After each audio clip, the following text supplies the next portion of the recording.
Yeah, one, why don't we see skid marks? I was about And to ask. yeah, two, for sure, for sure. I Yeah, feel like what would be I feel like different things would happen if it's like a small car, like like a roadster type car as compared to like an SUV.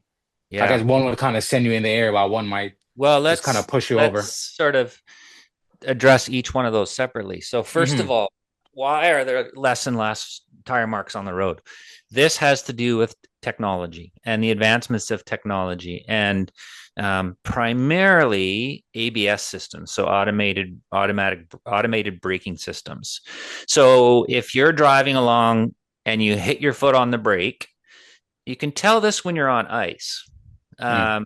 You will feel a pulsing in your foot, which is an ABS reaction to you jamming your brakes on, and it is on off, on off, on off, on off, on off, on off. It is applying the brakes off and on, off and on, off and on, off and on, super faster than you could ever move your foot to try and slow you down before you locked your wheels and started to slide. So the best thing for you to do is, if you're doing an emergency stop, is to hit it with the foot, like put the brakes on and keep your foot there. Put your foot through the floor. Don't try and feather Pump. the brakes. I Yeah, mean, pump unless them. you're driving a 1971 Barracuda, um, then you got to feather your brake. Then you got to deal with yourself. But Hmm. the technology today is such that you don't want to skid. You don't want to go to a stop. You want to just Right. and slow down as quickly and as efficiently as you can. And so that's one of the reasons why there's fewer and fewer tire marks. Now, the next thing we talked about was, what did you ask after that? I forgot. Oh, would the size of the car Oh, the impact the size. Beautiful. distance or how the body ended up? Beautiful. Okay. So if you think of Newton's three laws of motion, and one being an object at rest stays at rest, et cetera, et Right. cetera. In motion stays at motion, et cetera, et cetera. Well, number two is F equals ma, force, mass times acceleration. In other words, a big vehicle can be going slower, but still pack one heck of a punch.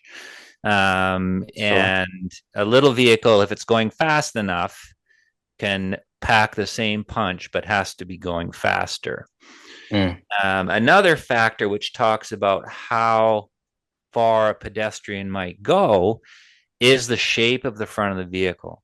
Makes So sense. certain vehicles, even cars for that matter, and definitely pickup trucks, they have a flatter front. So it's going Yeah. to punch a pedestrian straight out,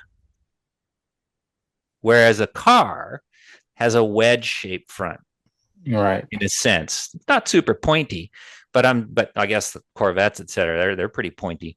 But when you have a wedge front or a car, the pedestrian will likely fall across the hood and be launched upwards Right. and then out. So depending on how things are, contact is made, um, you got to be aware. You have to be aware of the shape of the vehicle as part of your analysis Mm. to figure things out. Because, like on a flat front vehicle, all the force is coming from the flat front, from the pickup parts, from the pickup truck, right? Boom. Right. But on a wedge shaped vehicle or a typical car, where it has the hood and then the windshield, well, frankly, the pedestrian is often struck by the front of the car, ends up hitting the windshield, which is the hardest point of that vehicle, the A pillar, which is supporting the windshield. And the windshield is from where the pedestrian gets launched from. Right. So you got to just kind of be aware of your vehicle, and nothing sort of cookie cutter, but you just got to be aware of all the different possibilities and variables. Mm.